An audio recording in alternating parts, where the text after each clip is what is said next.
Hey everybody, welcome back to the show. Great to be here with you today. Can't wait to get into episode 2567 of the Cabral concept. This is one of our wellness and weight loss Wednesdays, where of course the topic is always about getting well, even optimizing our body. And yes, some people, their goal is to either gain weight or lose weight. So we talk about body transformation. About 2/3 of the country and a lot of the world, obviously not the whole world, are looking to either lose some body fat, add some muscle, boost their metabolism, whatever it might be. And we want to dedicate a show a week really towards that. But it is always centered around health, because the human body is meant to self-regulate if it has all of the nutritional nutrients that it needs, and it's not overweighed down with toxins, which are everything from pesticides in the environment, EMFs that we've spoken about, gut bugs like parasites or bacterial overgrowth or H. pylori or even yeast overgrowth. Essentially, there are a lot of imbalances that can weigh down the body.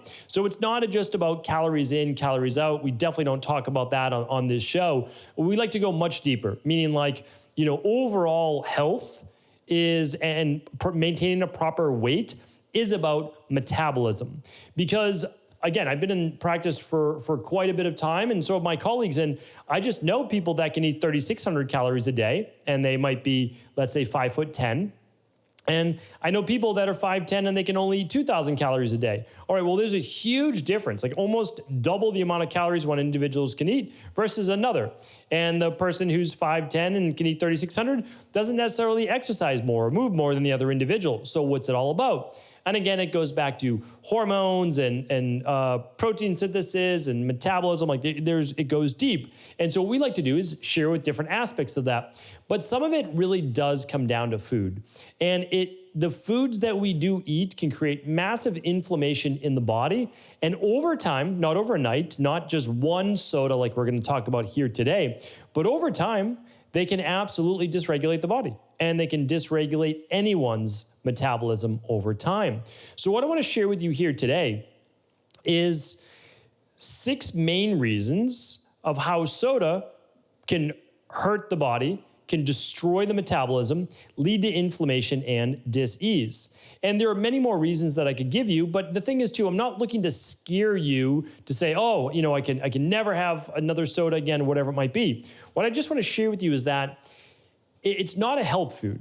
And in no way, shape, or form should anyone convince you that it's just calories in, calories out. And having a soda like a Coke or a Pepsi or a Mountain Dew or whatever, right, anything is going to be healthy for you or no big deal on a daily basis. It's all in moderation. It's just 1 a day or 2 a day or whatever it is. And honestly, if it fits your macros, then it's no big deal. It's simply not true. And that's what I want to share with you here today, because we need to go deeper, right? Saying that it's just calories in, calories out is the outside of the onion. It honestly is. Okay, that's the easy work, right? That's the easy thing to say. And I think in the beginning, yeah, we have to do that. I mean, if you're eating 3,000 calories a day and your basal metabolic rate is 1,800, you're going to gain weight. And that's a problem. So I get it and I understand. So that's the easy part, right? Okay, so in the beginning, we need to reduce calories, and we're going to reduce them to a certain amount, and then we're going to expend more calories, whether it's walking or weight training or anything to expend more calories, right? Okay, like that makes sense. But like, let's go deeper now, because the foods we're eating are hurting our metabolism. So let's look at this first one. People that drink 1 soda a day, and yes, this is a sugary soda. However, artificial sweeteners are also detrimental, like aspartame. Again, is it detrimental to every human being? No, every human being does not have the same reaction to everything. I could show you a lot of ectomorphs that can consume sugar and 400 carbs, 600 carbs a day and not gain weight and not have blood sugar dysregulation. So again, like, it's not all for one. I don't want to share with you and say that it's always all for one. But what I want to say is, for people that are susceptible to blood sugar dysregulation, gaining weight, high levels of inflammation or hormone dysregulation like estrogen dominance or low testosterone, let's look at the foods that we're eating as well. I think that this is really important.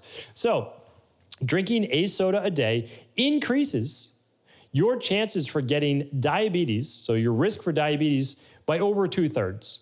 So it goes up dramatically with just 1 soda a day. Like that 1 soda you might have at lunch or at dinner. Oh, I'm not going to have alcohol, but I'm going to have, you know, a glass of Coke or a glass of Pepsi or whatever it might be, it adds up over time. It really does. I mean, it's a lot of sugar, anywhere from 35 to 55 plus grams of sugar per cola or soda, however you want to refer to it as. And in my Boston accent, you'll sometimes hear the word soda come out, but you know what I'm saying. So it's really important to look at that. Now, some people, okay, might not have the blood sugar dysregulation, but for a lot of others, they may end up with the allergy-based or the inflammation-based or the skin-based issues that comes with that level of consumption. And you're going to hear me talk about this more in a moment, but all the chemicals and preservatives that are added to soda.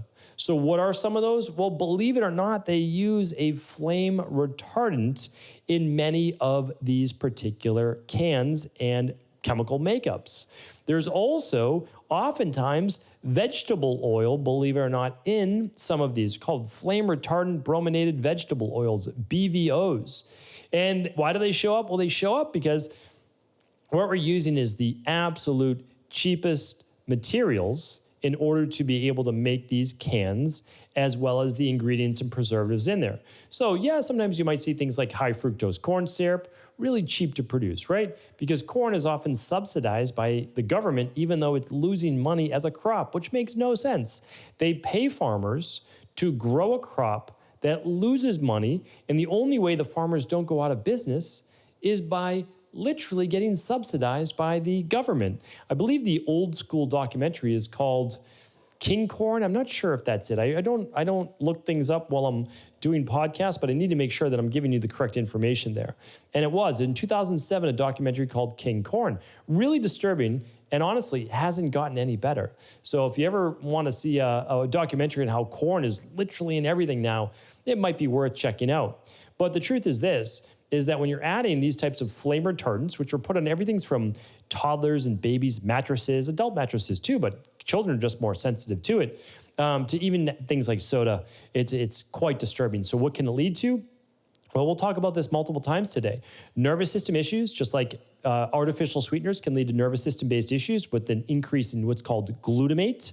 So when we ingest things that aggravate glutamate or glutamic acid, what happens is there can be tics and mood outbursts in younger children, or ADHD-based symptoms or executive functioning symptoms.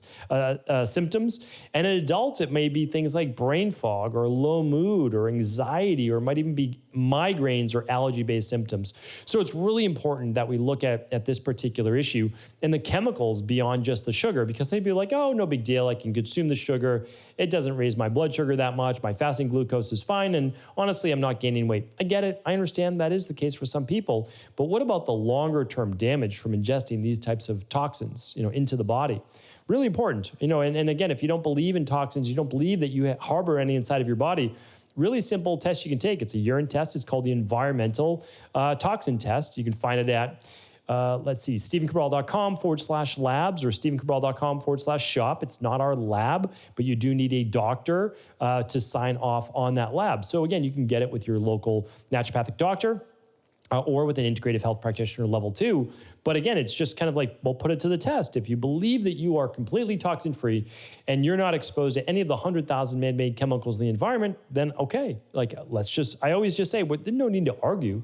I'm not here to debate or argue anybody in that way. I just say, okay, here, get you the test and we'll see. We'll see if that's the truth or not. And I think that that's good to prove it to yourself as well. But another one I wanted to share, because we're going to get into this as well, besides the artificial sweeteners or just the high fructose corn syrup, the sugar, the flame retardant brominated vegetable oils, which can affect the thyroid as well, slowing your metabolism, by the way, because when we look at what's called haloid groups, they actually weaken your thyroid. And that's because iodine may not be uptaken when something like a fluoride, which can be in this water as well. We're going down so many rabbit holes here today, but also things like bromide and chlorine in there as well. So if it's just tap water, it's not even purified water, which some of these are, you might be looking at additional levels of fluoride, chlorine, and of course, bromines. All right, but let's talk about the phosphoric acid, because this affects your body in two ways. So one, phosphoric acid and phosphates, even though they're there to preserve shelf life, so what they do is they lower the pH of a beverage. And so when you consume something at a very low pH, Now, I know people right away and say, it doesn't matter what pH levels of food are, et cetera, et cetera. And they're only saying that because your blood is able to self-regulate of somewhere around a 7.35 or 7.34 for pH, and that's normal for the human body. Well, the human body can fluctuate really between 7.2 and let's say 7.5 in terms of a local pH at the blood-based level.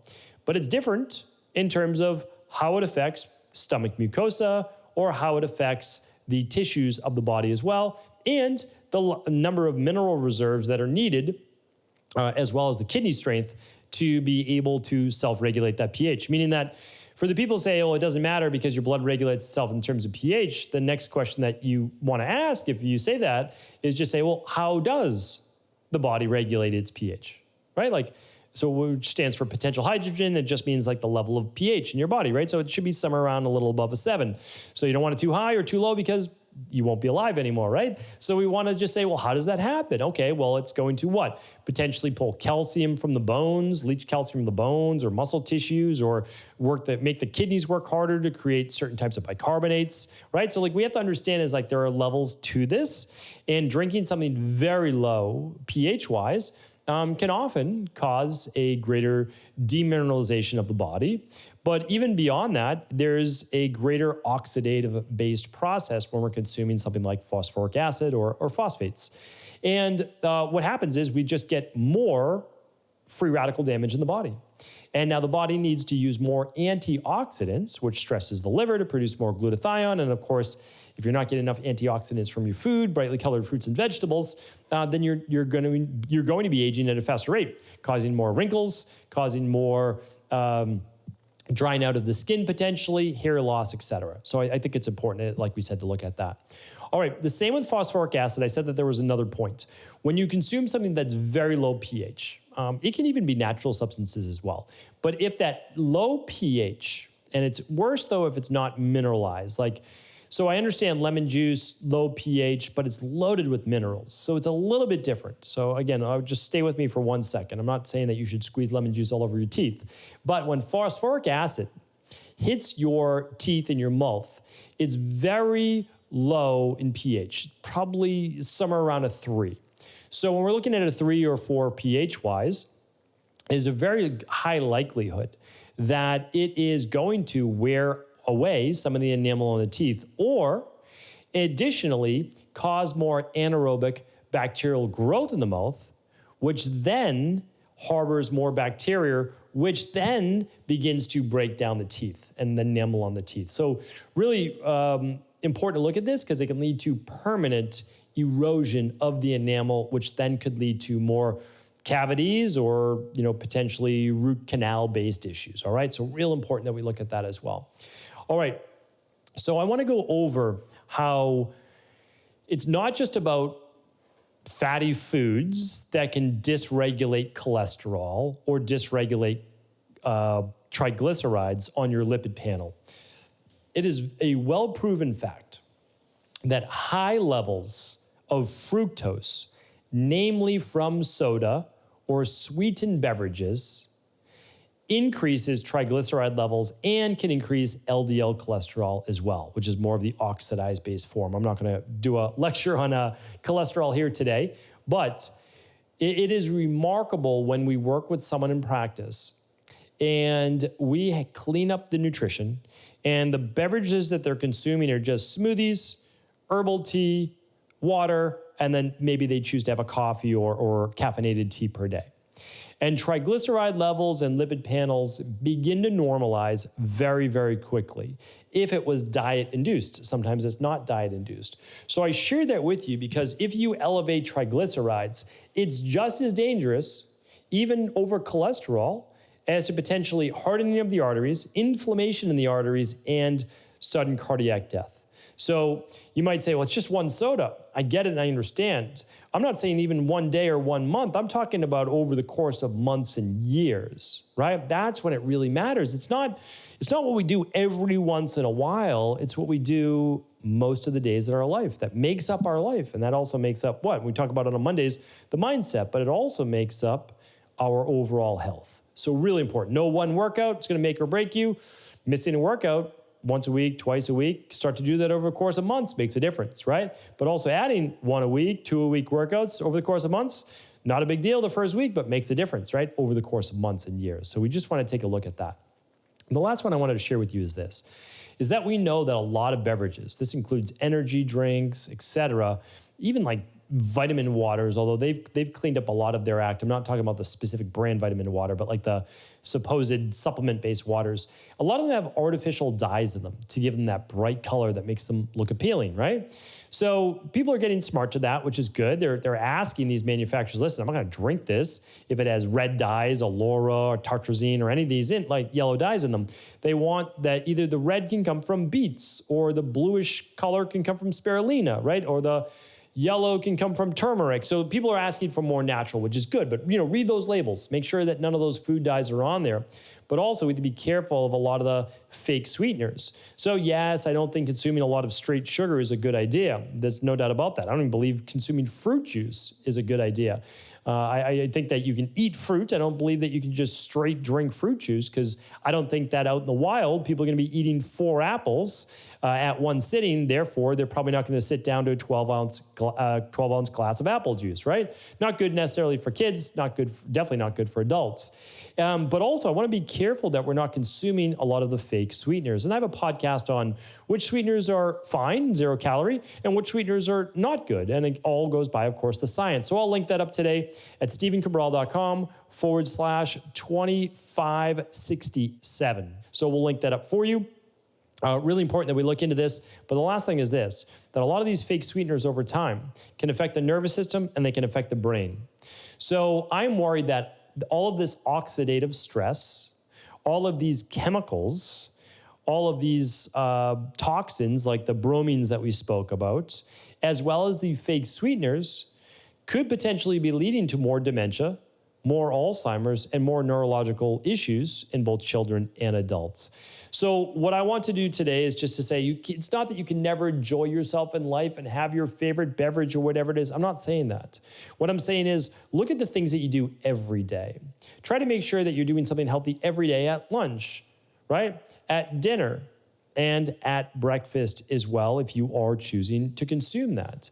So if every once in a while you want a soda, okay, just say, well, it's once a week that I'm going to have it. It's one of my favorite things. I'm going to enjoy it. And that's a totally different story. If you look at it, you're having, let's say, 3 times 7, 21 meals a week. Let's just say you're doing 3 a day, or 3 times you're eating during a day. Call them whatever you'd like. Well, if at one of those, 1 out of the 21 is a flex meal, cheat meal, whatever, I think you're going to be totally fine, right? So get yourself well first, and then you're going to be able to maintain that with the things that you do on a daily basis. So I just wanted to share this with you here today. Again, if you have any questions, always write in the comments, let us know, write in at cabralsupportgroup.com. And of course, if this was helpful, do feel free to share this show with anyone you believe it could serve. Thanks so much for tuning into today's show. Before you go, don't forget to hit that subscribe button. I want to make sure that you're getting our daily content, not missing out on anything functional medicine, wellness, weight gain, weight loss, anti-aging, living longer, stronger, and all of the most cutting-edge research. And if there's any topics you want to hear, feel free to leave them in the comments below. Take care.